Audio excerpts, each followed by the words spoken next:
صلی اللہ علی حبیبہ سیدنا محمد وآلہ واصحابہ وبارک وسلم۔ باب صیام یوم الاثنین والخمیس، پیر اور جمعرات کے دن کا روزہ رکھنے کا باب۔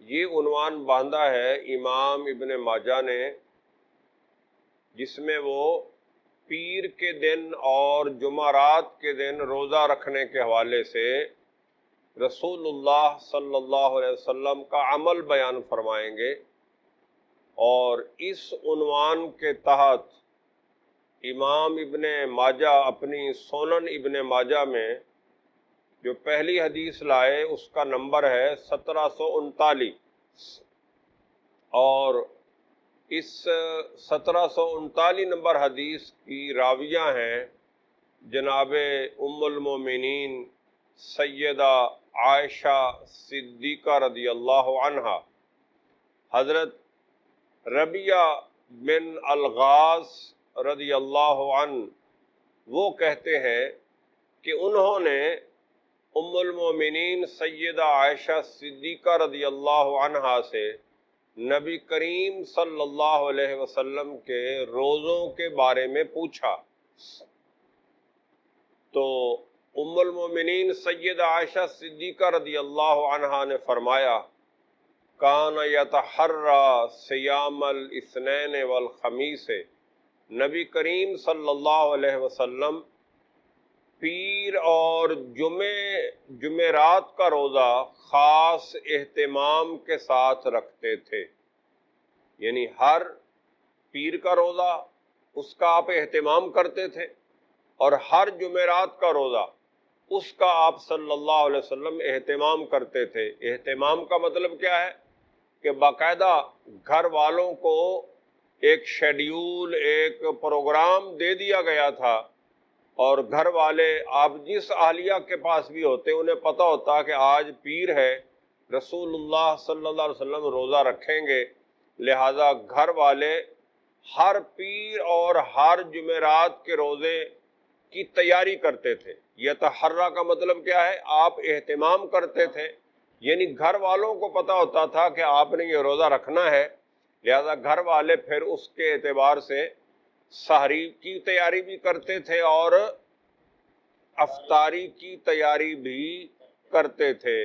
تو یہ آپ کا زندگی بھر معمول رہا کہ نبی رحمت صلی اللہ علیہ وسلم ہر پیر کو بھی روزہ رکھتے تھے اور ہر جمعرات کو بھی روزہ رکھتے تھے۔ اور پیر کے روزے کے بارے میں رسول اللہ صلی اللہ علیہ وسلم سے پوچھا گیا تو آپ صلی اللہ علیہ وسلم نے فرمایا کہ میں اس لیے یہ روزہ رکھتا ہوں اپنے رب کا شکر ادا کرنے کے لیے کہ اللہ تبارک و تعالی نے مجھے پیر کے دن پیدا فرمایا۔ تو گویا پیر کا روزہ رکھ کے حضور صلی اللہ علیہ وسلم اپنا میلاد مناتے تھے۔ پیر کے دن کا روزہ رکھ کر آپ صلی اللہ علیہ وسلم اپنا میلاد مناتے تھے، یعنی اپنی ولادت کی یاد کو تازہ کرتے تھے۔ جب آپ سے پوچھا گیا کہ آپ کیوں رکھتے ہیں تو آپ نے کہا میں پیدا ہوا ہوں۔ تو گویا ہر پیر کو اپنا میلاد مناتے تھے، اپنی ولادت کا دن مناتے تھے روزہ رکھ کر۔ تو دن منانے کا طریقہ بھی یہی ہے کہ جب آپ کسی خاص دن کو منانا چاہیں تو وہ ڈھول ڈمکے سے نہیں، ناچ گانے سے نہیں، وہ دن منانا چاہیں تو آپ کیسے منائیں؟ آپ اللہ کی عبادت و ریاضت کر کے منائیں تاکہ وہ دن یادگار بن جائے۔ اسلام کے ہاں دن منانے کی اجازت ہے، دن منانے چاہیے، لیکن ناچ گانے کے ساتھ نہیں، ڈھول ڈھمکے کے ساتھ نہیں، لہو و لعب اور شراب وغیرہ پی کر منانے نہیں چاہیے، بلکہ عبادت و ریاضت کے ساتھ دن منانے چاہیے۔ ہمارے ہاں نیو ایئر نائٹ منائی جاتی ہے لہو و لعب کے ساتھ اور خرافات کے ساتھ۔ تو اگر آپ نے یہ نیو ایئر نائٹ منانی ہے تو بڑی اچھی بات ہے، کس طرح منائیں؟ رات نوافل میں گزاریں، ذکر و فکر میں گزاریں، تسبیح و تحلیل میں گزاریں، توبہ و استغفار میں گزاریں، پھر تو مزہ آئے، پھر تو وہ رات یادگار بن جائے۔ تو دن منانے کی حضور نے اجازت دی ہے اور خود منایا ہے، لیکن کس طرح؟ عبادت و ریاضت کے ذریعے۔ تو آپ نے اپنی ولادت کا دن منایا ہے، یعنی میلاد منایا ہے، کس طرح؟ ہر پیر کا روزہ رکھ کے۔ تو اس حدیث سے یہ بات بھی ثابت ہوئی کہ میلاد منانا جائز ہے، لیکن ایسے طریقے سے جو اللہ اس کے رسول کی رضا و منشا اور سنت اور حکم کے مطابق ہو۔ ایسے طریقے سے کوئی دن نہ منایا جائے جس میں اللہ اس کے رسول کی مخالفت ہو اور اس کی نافرمانی ہو رہی ہو۔ امام ابن ماجہ جو دوسری حدیث لائے، اس حدیث کا نمبر ہے 1740، اور اس حدیث کے راوی ہیں حضرت ابو ہریرہ رضی اللہ عنہ۔ حضرت ابو ہریرہ رضی اللہ عنہ بیان کرتے ہیں کہ نبی کریم صلی اللہ علیہ وسلم ہر پیر اور ہر جمعرات کا روزہ رکھتے تھے۔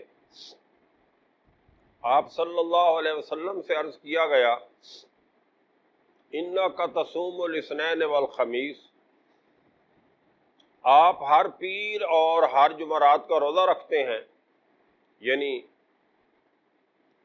پوچھا گیا، سوال کیا گیا کہ آپ یہ روزہ کیوں رکھتے ہیں؟ روزہ رکھنے کی وجہ پوچھی گئی کہ آپ ہر پیر کو بھی روزہ رکھتے ہیں اور ہر جمعرات کا بھی روزہ رکھتے ہیں، تو یہ روزے رکھنے کی وجہ پوچھی گئی۔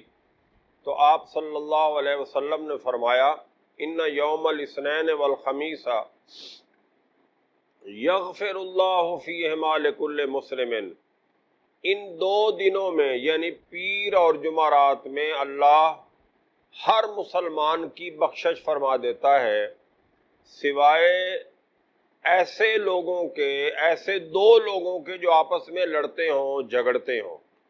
یعنی آپس میں جھگڑنے اور لڑنے والوں کے علاوہ باقی ہر ایک کی بخشش فرما دیتا ہے۔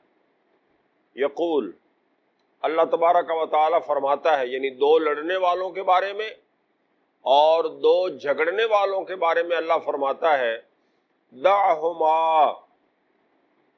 حتی یصطلحا، یعنی فرشتوں کو کہتا ہے کہ ان کو چھوڑ دو، ان کو ان کی حالت پہ چھوڑ دو، ان کی بخشش و مغفرت نہ کرو جب تک یہ آپس میں صلح نہیں کر لیتے۔ تو دو جھگڑنے والے جب تک صلح نہیں کر لیتے، ان کی پیر اور جمعرات کے دن بخشش نہیں ہوتی۔ اس کے علاوہ جو بندہ پیر اور جمعرات کا روزہ رکھتا ہے، تو پیر اور جمعرات کے روزے کو جو بندہ معمول بنا لیتا ہے، اس حدیث کا معنی یہ ہے کہ اس بندے کی بخشش ہو جاتی ہے۔ ویسے یہاں حدیث کے جو ظاہری الفاظ ہیں، لکل مسلم، ہر مسلمان کی، ایک مطلب یہ ہے کہ چاہے کوئی اس کا روزہ رکھتا ہے یا نہیں رکھتا۔ تو اس کا مطلب یہ ہوا کہ جب پیر آتا ہے اور جمعرات آتی ہے تو اللہ تبارک و تعالی بندوں کی بخشش فرما دیتا ہے، لیکن یہ سیاق کلام کے مطابق نہیں ہے۔ سیاق کلام چونکہ پیر اور جمعرات کے روزے کی بات ہو رہی ہے، لہذا سیاق کلام یہ ہے کہ جو ہر وہ مسلمان جو پیر اور جمعرات کے دنوں کو روزہ رکھتے ہیں، اللہ تبارک و تعالی ان کی بخشش و مغفرت فرما دیتا ہے۔ تو مطلب یہ ہوا کہ یہ جو پیر اور جمعرات کا دن ہے، یہ استغفار کا دن ہے، یہ بخشش کا دن ہے، بخشش مانگنے کا دن ہے، اور جو بندہ روزہ رکھ کر اللہ سے بخشش مانگتا ہے تو اللہ تبارک و تعالیٰ اس کی بخشش فرما دیتا ہے، اور جو بندہ روزہ بھی رکھے اور لوگوں سے جھگڑے بھی تو پھر اس کی بخشش نہیں ہوتی۔